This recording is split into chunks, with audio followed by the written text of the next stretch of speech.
Okay, let's get this over with. Disney has spent $300 million on a new Tron movie. So what did we get? This is my boyfriend Ares. You serious? We got Morbius in a neon suit. Oh, you gotta be shitting me. Yeah, I don't like this movie. I wish I could tell you Tron Ares is just misunderstood, but the reality is it's a terrible follow-up to two cult classics. And here's exactly why. Are we really gonna do this again? Ever heard of the Temporal Reception Theory? It's the idea that the way we judge a movie isn't fixed. It actually changes over time. A film can be mocked, hated, or completely misunderstood when it first releases, only for people to look back years later and suddenly realize it was brilliant. This is why the Star Wars prequels, which were dragged for years, are now praised, with Revenge of the Sith outperforming The Rise of Skywalker in a re-release 2 decades later. It's why Speed Racer went from being called too chaotic to being celebrated as a visionary film, predicting styles like Spider-Verse. Time changes how we see art. Or to put it another way, I guess you guys aren't ready for that yet. But your kids are gonna love it. which brings us to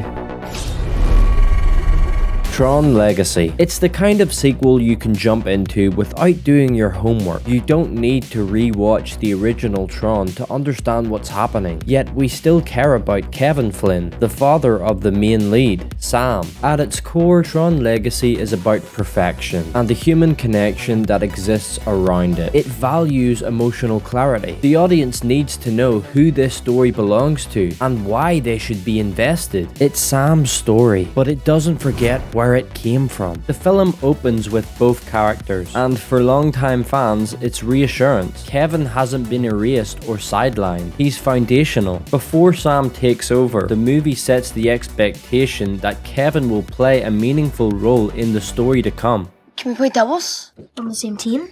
We're always on the same team. It welcomes a new audience while respecting established ones. It's why Tron Legacy still holds up. The relationships make sense, and over time, people haven't drifted away from it. They've grown more attached to the characters. However, Tron Ares decided to go the other way. More of the franchise-crushing disappointment that begs the question, what was the point?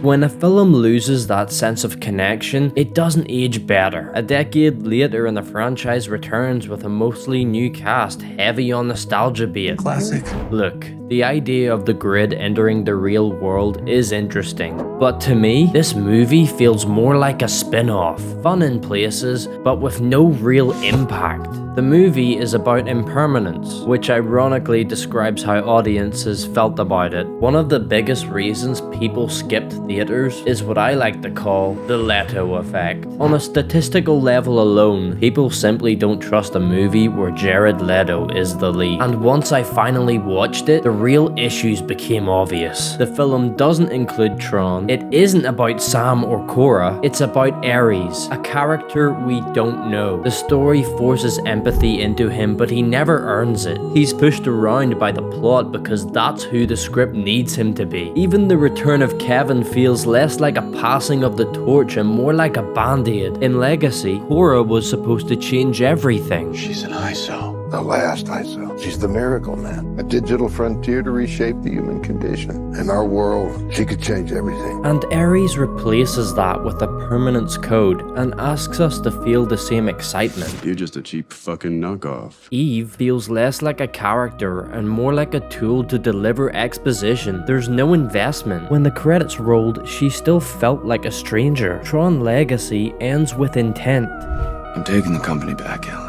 So, what happened to that? Quorra was supposed to change the world, but Ares rushes past that. The code is acquired, and shortly after, we're shown its impact. The company has made revolutionary advances, growing crops in climate-vulnerable regions, developing drugs for treatment-resistant cancers. There's no sense of weight or journey. Compared to Quorra, this feels empty. And because I don't care about Eve, the success that follows means nothing to me. Maybe one day people will look back and appreciate this movie, but unlike the Star Wars prequels or Speed Racer, it doesn't build on what mattered. It leaves the best story untold. The tragedy of Tron Ares is that there's an interesting movie buried underneath. Ares spends the entire story chasing the permanence code, the ability for a program to live in the real world. But the twist is what he's actually chasing isn't immortality, it's the value of a single life. Kevin even admits this. What do we call the impermanence code? Because once Ares uses it, that's it. No more do-overs. Earlier in the film, Ares dies multiple times and returns like nothing happened. Life has no meaning when death has no consequence. So when he's given the chance to exist in the real world, One go around. That's all you got. One is all I want. and when asked what his directive is, I'm not sure. I guess we'll see. that line is reflective of the original Tron movie. If you are a user, and everything you've done has been according to a plan, right? You wish. But you guys know what it's like. You just keep doing what it looks like you're supposed to be doing, no matter how crazy it seems. Well, that's the way it is for programs, yes.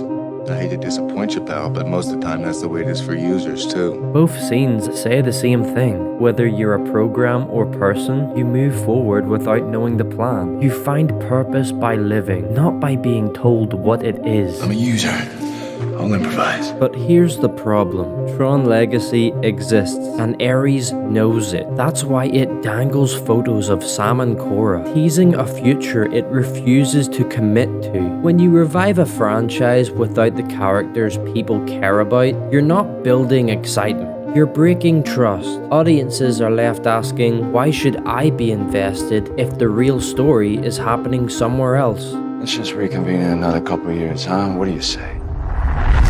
Tron Ares doesn't have the patience to sit with its ideas. It wants to talk about feelings and purpose, but it never gives those ideas room to breathe. Legacy understood the relationship between creator and creation, father and son. It's something the film was willing to slow down for. The irony is, Ares talks endlessly about humanity while feeling strangely lifeless. Legacy teased the grid entering the real world through Quorra. That idea finally happens, and it feels small. The grid worked because it was separate, but once it's dragged into the real world without care, it loses what made it special. What makes this frustrating is that you can see traces of a better film. There are ideas about freedom and choosing how to live, but the film never commits to them, and telling a story just to set up another one doesn't feel meaningful. It feels unfinished. It should have been a movie about Sam and Quorra, because The thing about perfection